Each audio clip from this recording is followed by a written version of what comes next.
Alex Snodgrass, and I am bandsaw life. Have several patents and have helped with several inventions in the bandsaw industry. Here at Powermatic today, and we've had 3 days of classes. Really had a whole lot of fun with almost 30 students teaching 3D cutting boards and bandsaw setup.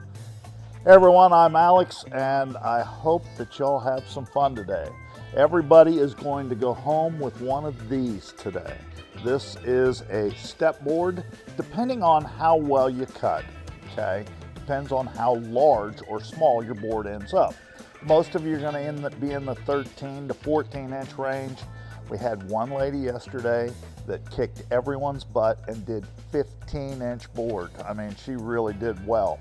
Make sure that your cuts are clean. You will come out with a very nice board. The board is made out of walnut and cherry, okay? Walnut, cherry, and maple. The steps are maple, the voids are walnut, and then your shadow is cherry. Now, the reason we want to start to get into those terms of step, void, and shadow is because we could make the steps cherry, we could make them walnut. It doesn't matter what the color is, but you got to kind of get into those terms a little bit. We're going to be cutting this on the bandsaw. We're going to do every cut on the bandsaw. There is no table saw involved. The only thing that we're going to use is the bandsaw planer, the joiner, and the drum sander. Those are our tools today. We use walnut, maple, and cherry for a reason. Number one, they're readily available. They don't have a lot of natural oil in them. I tell people all the time, you can use exotics and they will look really, really good for about 6 months, and then they turn to crap.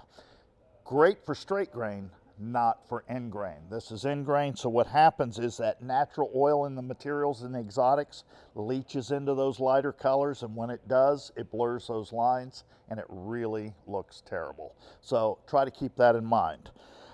These three, again, are very readily available, and they're domestic, so easy to find and not really too expensive. The glue that we're using today, I know everybody is so used to using Titebond 3, Titebond 2.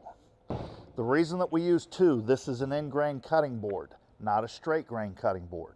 So on end grain, it gives and moves a lot. Titebond 3 is a waterproof glue, has that hard candy shell. So when the wood moves and the glue doesn't, guess what's going to happen to the wood? It's going to crack. So that's why we use Titebond 2, which is dry, soft, and flexible. And I have a lot of people that go, well, not all my boards crack, but occasionally they crack. About 1 out of 10 are going to crack if you use Titebond 3 instead of Titebond 2. Okay? You will hear me say this more than once today. We only apply glue to one side only. I know that sounds strange, and you know, what if we don't get perfect coverage? Well, in order to be a sponsor, sponsored by Titebond, you have to take an 8-hour class, okay?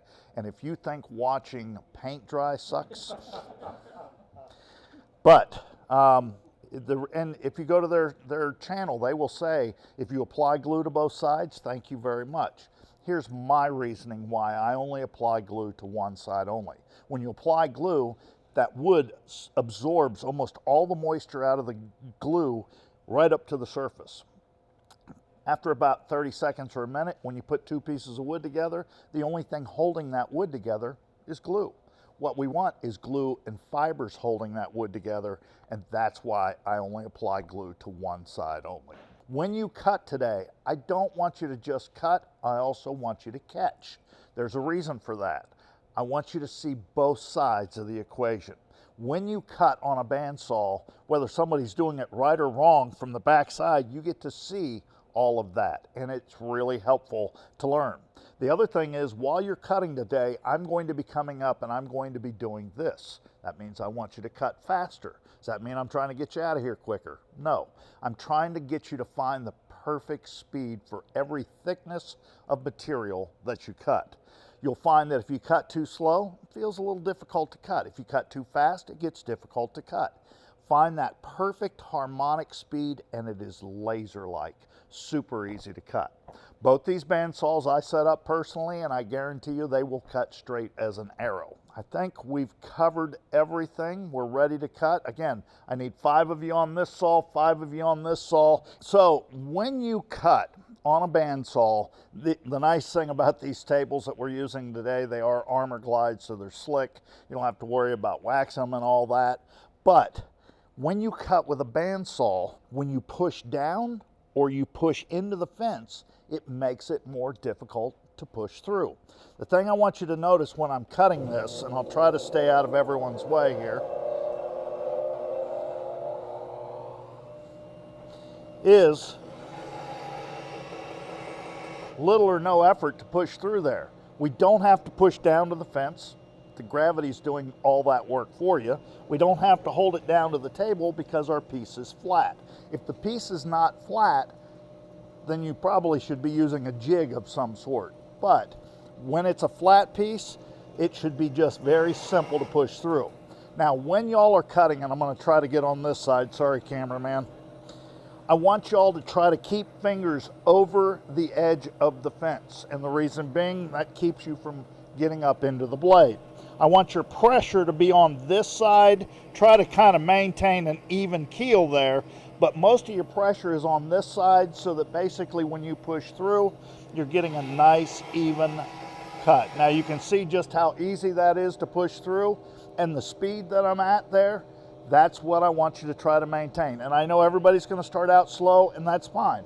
I want you to learn that as you pick up, it'll all of a sudden start to feel laser-like. And that's what I want you to try to figure out. There you go. So, whose was that? Okay, so we'll let you cut. I'm gonna turn the dust collector on. We'll get everybody started here. What I want you all to do is I want you to cut the outside edge of your piece so that all of them are at 45 degrees. Now, whatever saw you start on, that's the saw you gotta finish on. Okay, and I should say all of your 45-degree cuts.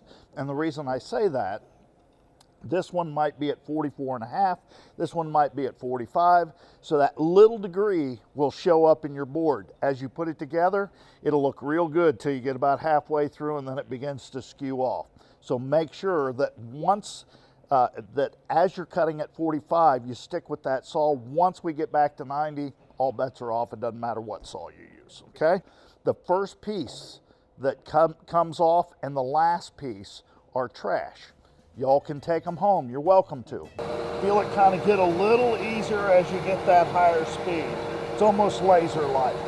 And put your thumb right here on that, not where the blade can get it, but perfect.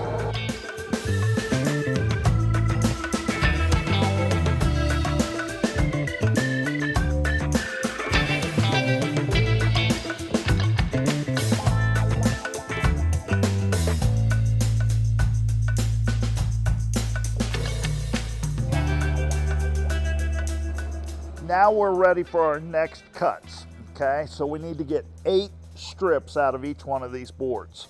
I want y'all to notice this, and you can take a photo of it if you'd like.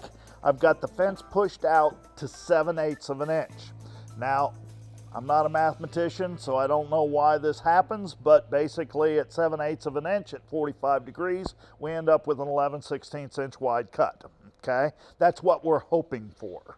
Now these fasts that I'm using are really handy for a lot of different things, and since they're magnetic, I stick them throughout my shop just because you know as well as I do, if you use one of these, you tend to burn one and measure off the one, so it makes it nice to have a perfect machined edge to work with. Now, if I could borrow someone's stick that was on this saw, thank you ma'am, I'm not gonna cut it, I'm just gonna mark it. So all we want to do is just put a mark on there. That way we can check to see that we're at 11/16 inch wide. It's going to be a good day. All right, Miss Kimberly, give me 4 strips out of each one of your boards, okay? 7/8 at 45 degrees gives you an 11/16 inch wide cut. I don't know why.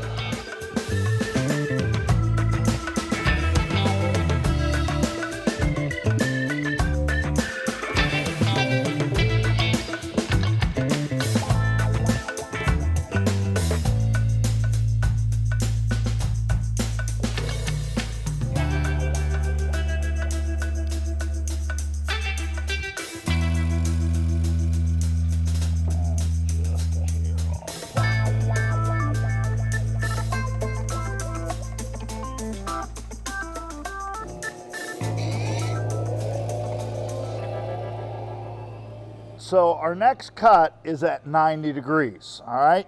I want you to notice that I've got the fence set up so that I left just a little bit of the walnut on that cap, okay? Everybody see that? All right, it doesn't have to be perfect, but we do want to leave a little on there so that we can leave room for some joining to get everything nice and flat. Now, the pieces that y'all cut, everyone has the exact same thing. We went over the edge, and that's good because when you go over the edge, that means the piece is just a little thicker, means your boards are going to be a little bit bigger. But we can't use this edge to cut everything off because every one of them are varied. So when y'all cut these, I want you to cut the cap and the tail off of all your pieces except for these two. These two, I want you to cut the tail off. Don't cut the cap off until I readjust the fence for you, okay? But we do want to cut the tails off of those. The cap is the piece with the walnut on it. The tail is the piece with nothing on it. Sure. So when y'all cut this, I want you to make sure that your point is up and to the fence, down and to the table. When you cut, I want you to think of pool as you're cutting this. Finger on the top, finger on the side, push in until it clears the table. Once it clears the table, then put your thumb right here on the corner, right on through, okay, so that we leave that cap piece.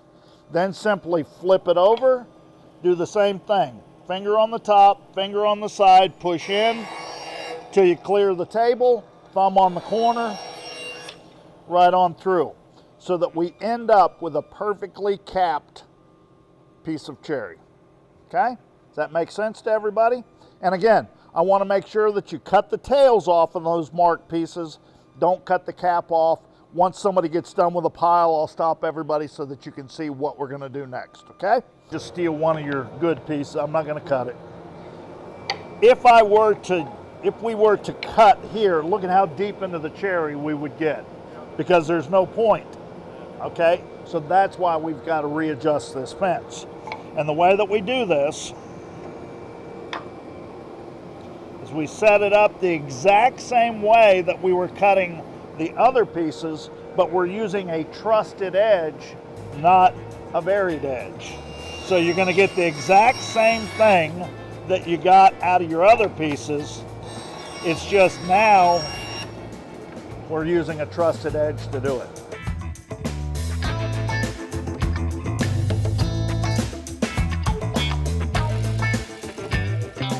When you're done cutting, down here where you see those tall boards against the wall, right in front of that are walnut and maple sticks.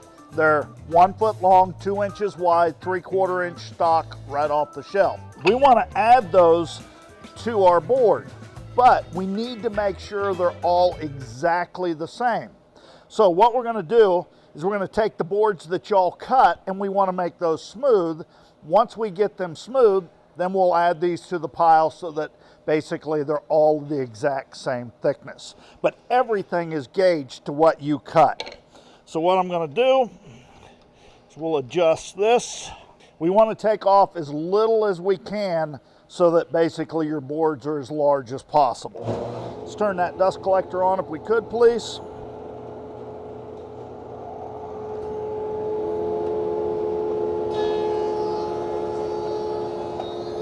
So what we're looking for, and I always do the broad side of the walnut up first just so I can kind of keep track. As they come out, I want you to make sure there are no saw marks in here. If you see saw marks, then we'll run them all again, okay? You'll also notice I'm running these in a choo-choo train fashion, and the reason that I do, when you feed a planer, if that is still in the feed roller and this starts into the feed roller, it raises the feed roller up, which causes a lot of snipe. So you either have to run them together or in a choo-choo. Here, we're going to run them in a choo-choo.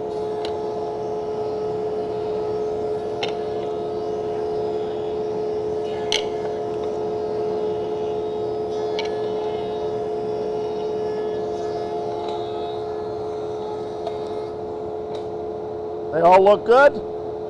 Okay, so now we can run the rest of our boards, and even though these are off the shelf, we know they're somewhat smooth, some of them are going to have a little bit of a mark. I'm still going to run one side and then the other, okay?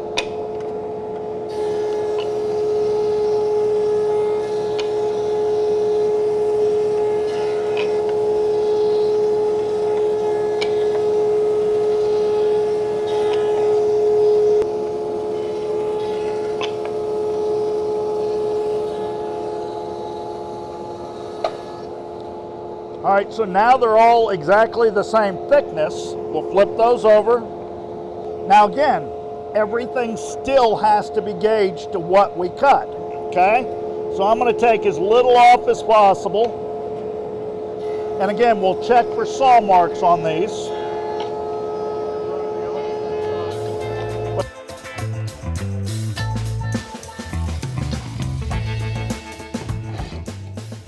So the way that we want to lay this out is we want to start with a piece of maple.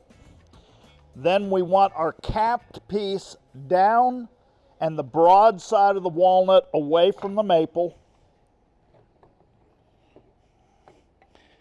And then our walnut, okay? So maple, cap piece down, broad side away, and walnut. Boyd, continue. Don't worry, no one will watch. Maple, broadside down. Walnut. There you go.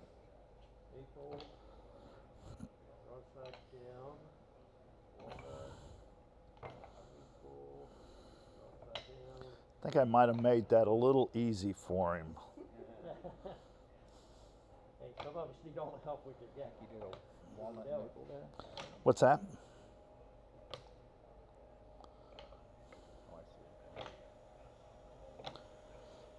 There you go. So once you've got it laid out, make sure it doesn't hurt to double check. Make sure everything is right. Remember, walnut should be next to the broad side of that walnut, okay?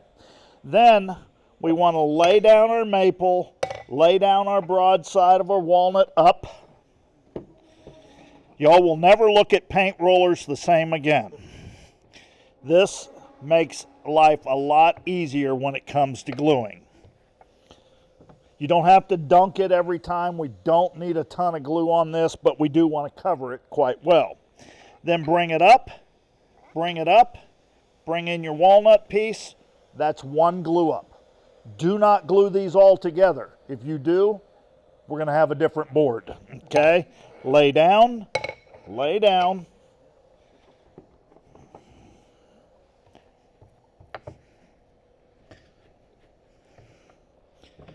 Then when I bring this up, notice there's no glue between the walnut and the maple there, okay? These are all individual glue ups. Now, trying to get these all lined up perfect, you're really kind of wasting your time until you close those clamps, because what's going to happen when we close the clamps? It's going to slide everywhere. So, Boyd, continue on.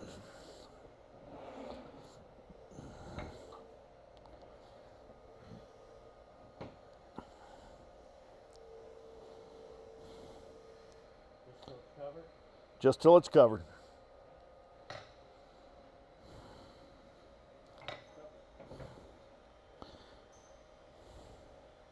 There you go. Bare side, walnut away.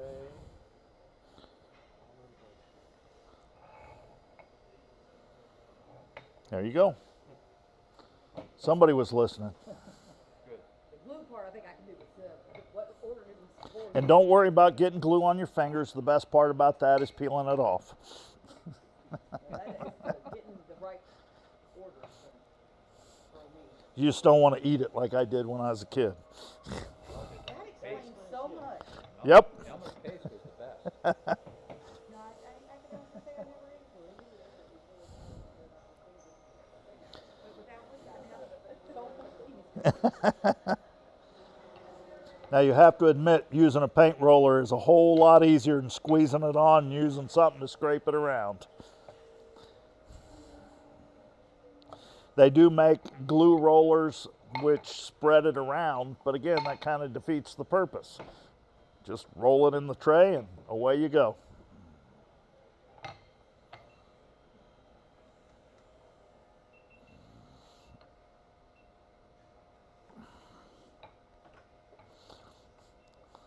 A GoPro.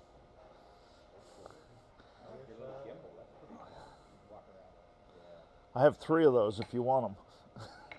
Depends how old they are. 7s. I have these 2 are already ancient, they're only like a couple years old. What are they? I got an 8 and 9. I think they're on 11 now. Well, I don't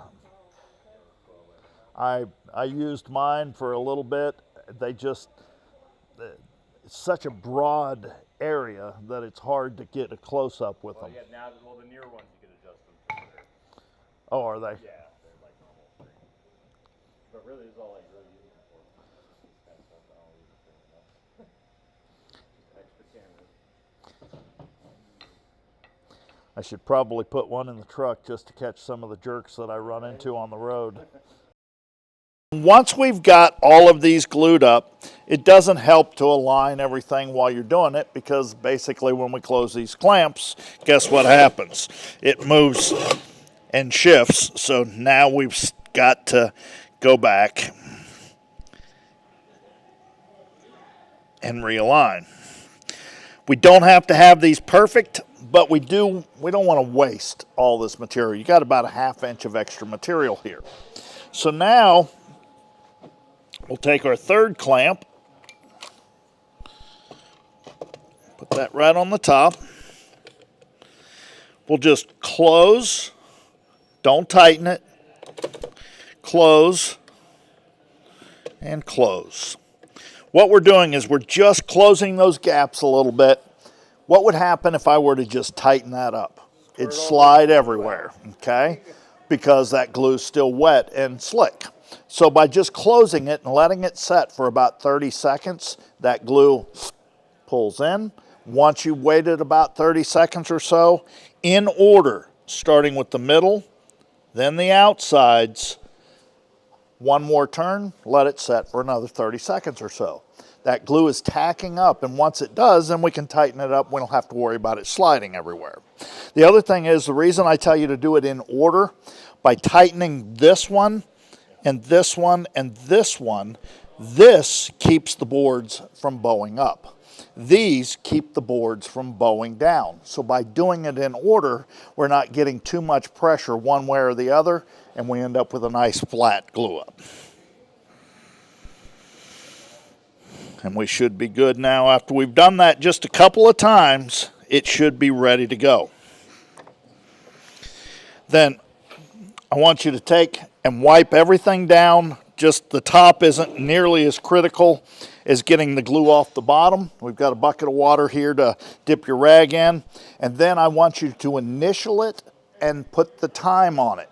Remember, this is about a 30-minute wait time, and when you've got several of these in your shop, it's always good to go, what time did I put? It's always good to have the time on there, because you could have 2 or 3 of them and not know which one you did first, okay? So you could use a Sharpie, it doesn't matter. We're gonna plane and join every bit of this, okay? Get your rag wet here. And then the rest of y'all, just damp? Yeah. Let's get our pieces. We'll start planing. And again, if y'all would help each other as we do this, it'll help make sure that everybody gets this right.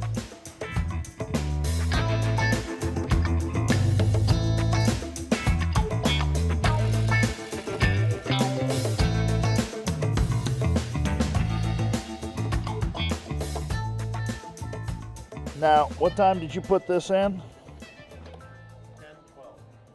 So you're like past 30 minutes.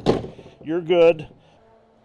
So if there is some glue, wet glue on there, we want to get that off. These look pretty good.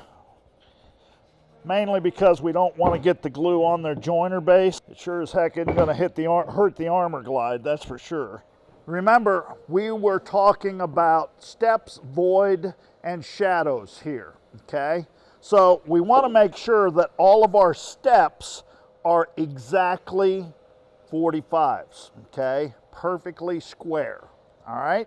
So when you join the bottom edge, our cap, okay, we want to make sure that we put the step against the fence. That's our square, okay? When you push this through, the only thing we're looking to do is to make sure that it's nice and flush. But cap down, step to the fence,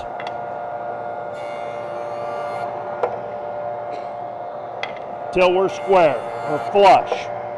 That's all we care about, is that it's nice and flat, okay? We've got the bottoms of these all nice and flush, and we're square to our step. Now we're going to start to plane the top until it's smooth, and then we want to actually plane it down far enough so that it is shorter than it is wide. And the reason being is we want to be able to make these perfectly square. And the way that we do that is once we get it just a shade shorter than it is tall or wide, then we're going to plane the other side without adjusting it, so we know that it's perfectly square. But we always take it off of the void side. And the reason I say the void side, if we take it off the steps, if those steps are just a little thinner or thicker, that is going to stand out like a sore thumb. The void, nobody notices, nobody cares, okay?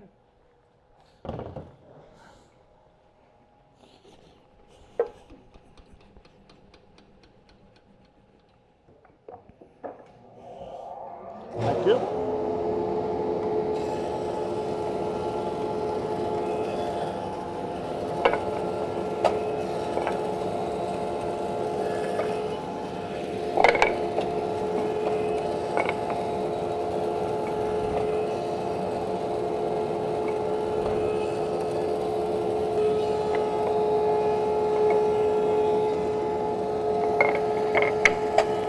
So they're not quite there. I mean, they're close. You can see they're still just a little bit tall. So I'm going to do a half a turn with two of them and see what we get.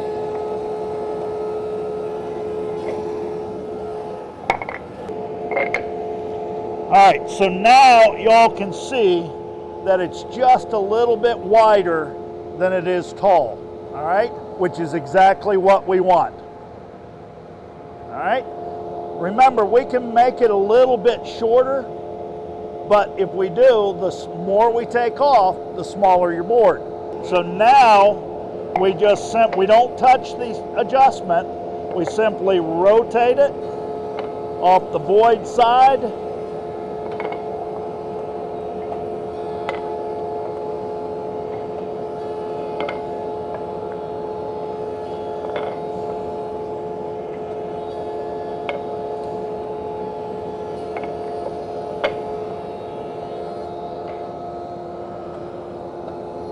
Now you should be able to rotate those any direction, and they should all be the exact same thickness, no matter which way you have them. Once we get done planing, and please, please, please, please do not do this until we are done planing, now we're ready to cut them in half. And the reason I say that, if we cut them in half before we plane them, they're 6 inches and a planer will only do 8. So you're kind of screwed. I've got the fence set for 6 inches, so this isn't like a super critical cut, but we just simply cut these in half. Let me just think in my mind here. Yep. So go ahead, Boyd, get those cut and bring them right back over here. Thank you, sir. All right, now the first week I did this at Woodcraft, I had corporate calling me going, what in the heck is a Murphy? Okay, I know a Murphy bed, but what are you doing in class that is known as a Murphy? Well, if you look at this, it looks like a bed with a pillow. Does that make sense? Bed with a pillow. Bed with a pillow. All right? But if I turn it up, it looks like a Murphy bed that's been put away. Does that make sense? Okay? So, we want to start with our bed and then our Murph. Our bed, and then our Murph. We want to go with the bed, and we want to do 8 to start. We're doing these in panels now. That's correct. There you go.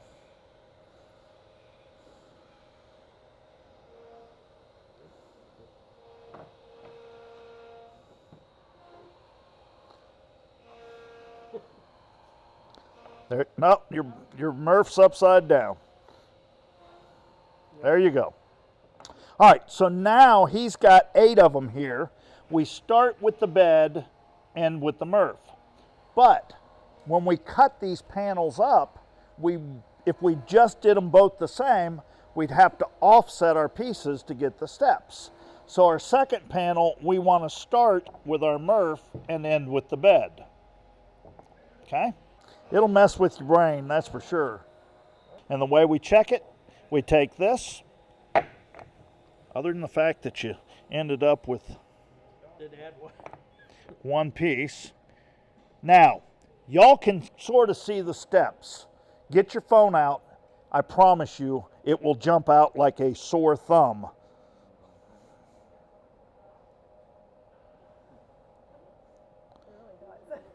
And the only way I found that out is one night I had 50 of these laid out on the counter, and I was like, what in the heck is wrong with that one in the middle?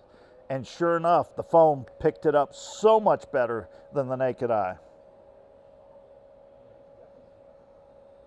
All right, so now we know we've got it right. We've got all of our steps. We've got our voids all in the right place. But there is a way that you can get the steps and still get this wrong. If we were to take all of these, which does not change the step at all. Oh, wrong one, sorry.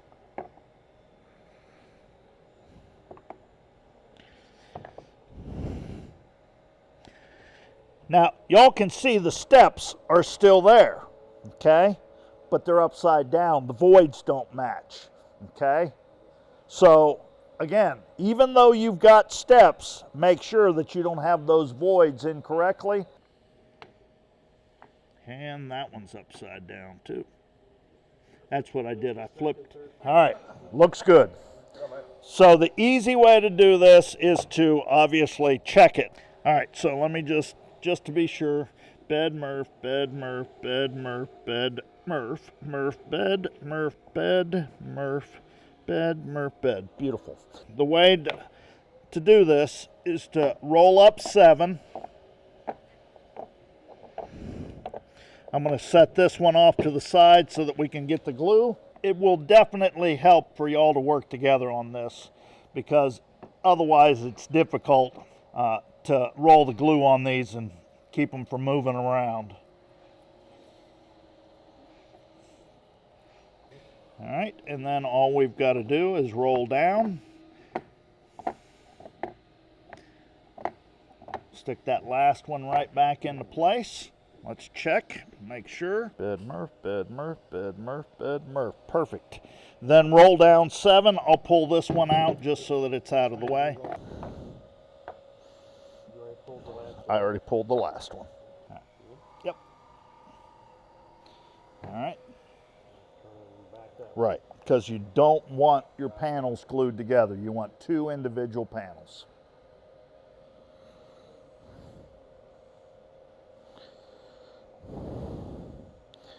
And then just set that right in place where the way it is. Yep, there you go. Now you're not going to be able to get a third one on clamp on this, so just because they're not wide enough for this style clamp. So line them up best way you can. Just get one side as clean as possible. Whichever side you choose. So just slight, let it set, and then do it again and get these as tight as you can without raising them up, basically. And then wipe them down, initial them, and set them against the wall. So the next thing that we're going to do is we're going to flatten these out, our panels. We want our panels as flat as possible so that when we trim them up, we're ready to go. So what we're going to do is we're going to get Kimberly's done first. I'm going to need somebody to catch for me and hand back over here. We'll go through this whole process, put hers together, and then we'll see how they turn out.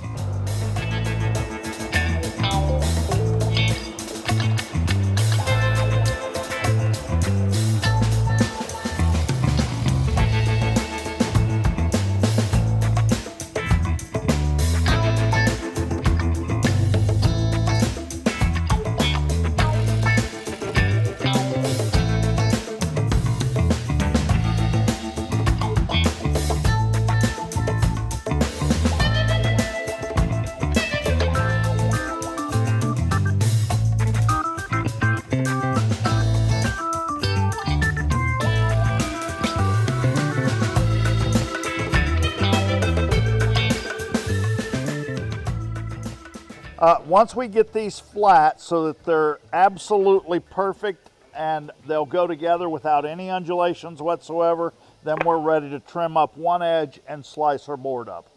So this is a jig y'all can make at home.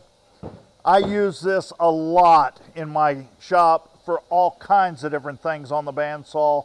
It's just a simple miter jig that works off the miter bar. I just used some plastic coated plywood on both sides. Don't get a single side because it will still warp on you, okay? And then just use a fence at 90. I use a T-slot so that basically you can drop that into place. And now we can take our board and trim off one side, okay? That way we can get one side flat, because if we tried to use a fence, it obviously wouldn't be real square. So this has got a little bit of an undulation on one side here with a hole over here, so I'm going to cut this off. When y'all cut this, don't try to take just a skinny little piece, because if you get too far out to that edge and that blade breaks out, it'll vibrate and ride the edge, okay? So basically just pull back.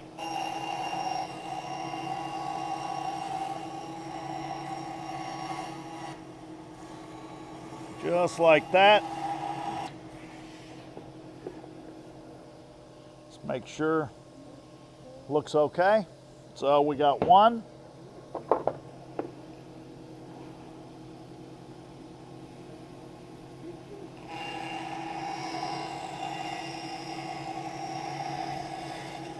Little thin on this one.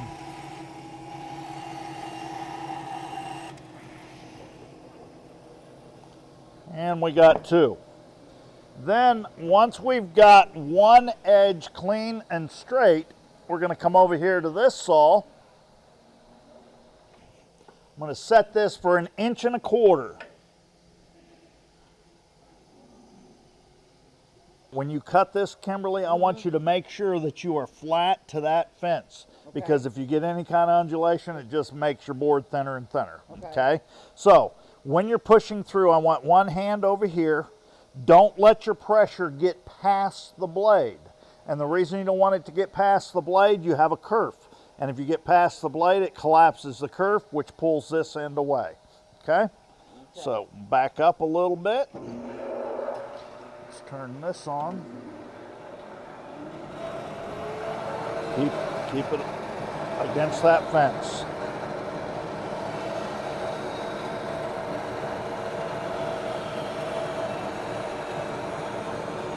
There you go.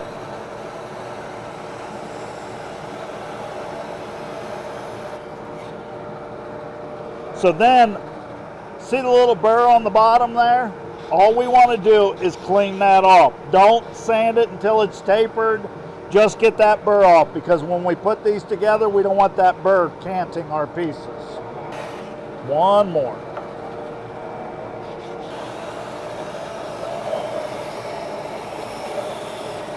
I got you. All right, one more time. And I want you to show everybody just how well you did. I want you to take 2 at a time and put them right down. That's good.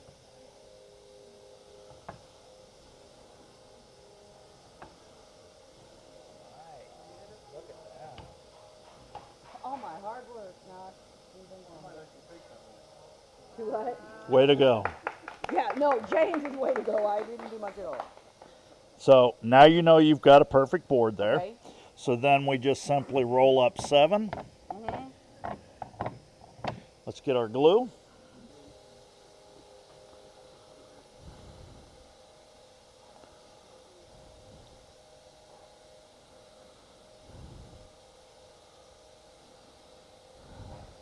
All right. Then when you lay these down, again, lining them up is a waste of time until we get these closed. All right. And then when you line this up, what you're wanting to do is you're wanting to make sure that these look like one board. So line up your maple steps so that they look like a continuous. So it doesn't matter which direction you move them as long as your steps line up. Right. Now, when we tighten this up, I know it's going to happen. You're going to have one that's going to be off just a little bit and you're trying to move it, and don't pound them.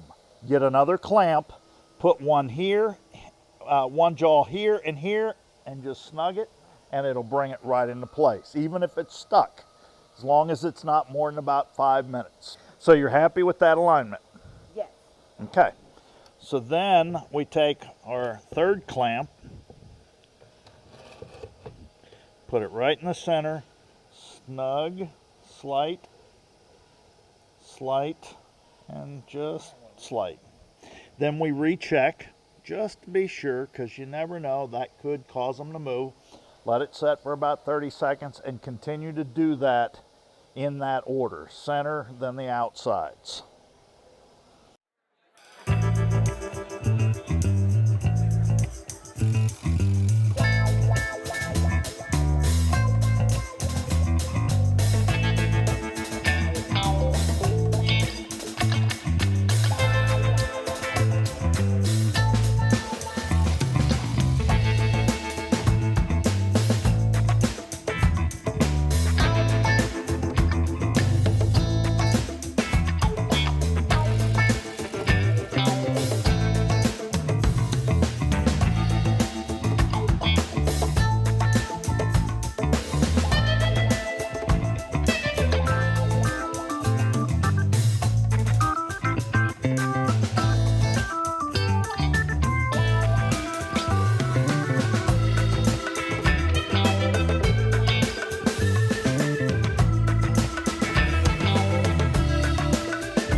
All right, y'all, congratulations. Everybody went and got a perfect board, which is what you're after. I did not see anybody's board that was not spot on, and every one of them turned out almost the exact same size. So y'all did really well.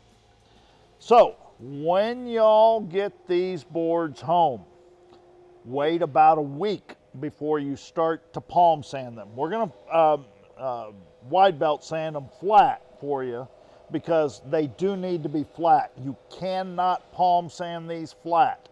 What happens is you've got harder and softer materials, and it will take away the softer material first, and you'll just pothole it, okay?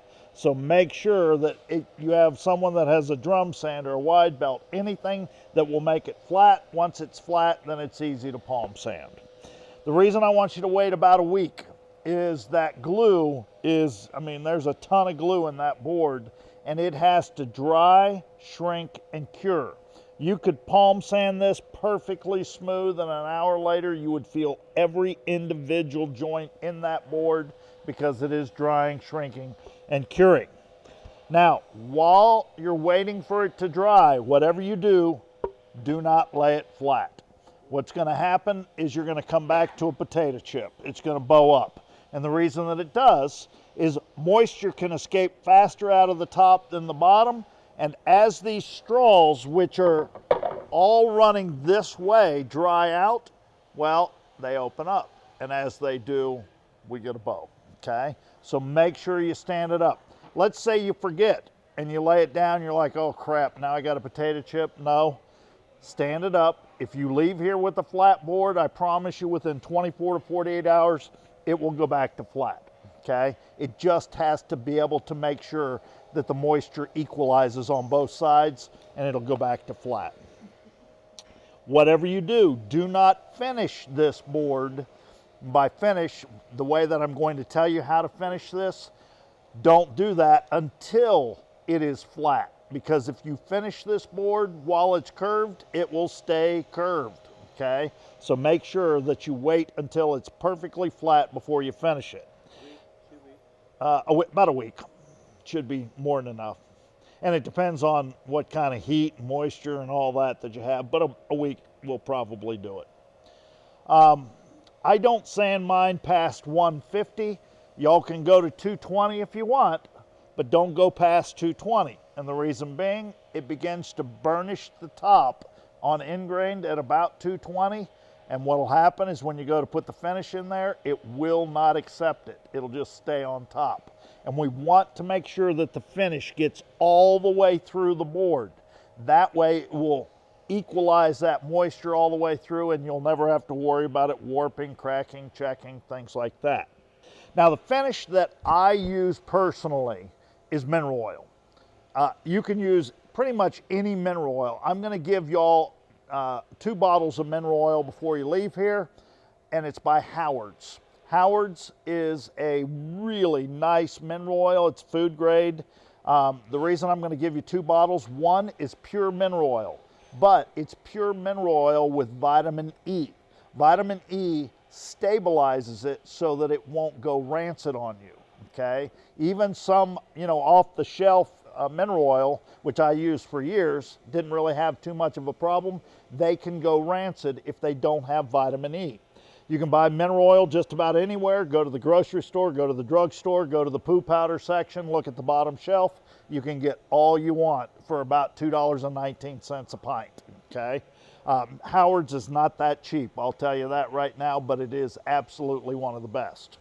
The 2 that I'm going to give you, one is pure mineral oil, the other is mineral oil with beeswax. Whatever you do not use it first. And the reason you don't want to use the beeswax first, it will plug up the pores in the wood, and it won't get all the way through the wood, and then that's when you're going to start having problems with warping, cracking, checking, things like that. It is a bottle that you want to keep in your kitchen because every time you wash this board, and please use this board. I know y'all are going to look at it and be like, oh my God, no, it's too beautiful, I can't use it. Use it. It is ingrained. My wife has had them for 10 years and there's not a single knife mark in her boards. She uses sushi knives, chef knives, you name it, she uses it. And the reason is putting that mineral oil beeswax back on there so that it rehydrates the board. But remember, this is ingrained. So your knife is going with the grain and it's self-healing as long as you keep that moisture on the board, okay? It's when you use long grain and your knives go across that long grain, it dulls your knives faster and it's going to show every knife mark you can possibly put in there. I think everyone had a blast at this this weekend. They not only had fun playing, cutting with the cutting boards and bandsaws, but all the different machinery that's set up here. It's hard to not be like a kid in a candy store playing with all this machinery. This is great for anybody that wants to learn to turn, do resin, play with all the different equipment, and just, again, it is every machine that Powermatic makes, you get to play with. Not to mention you get to take home some pretty cool stuff at some great prices.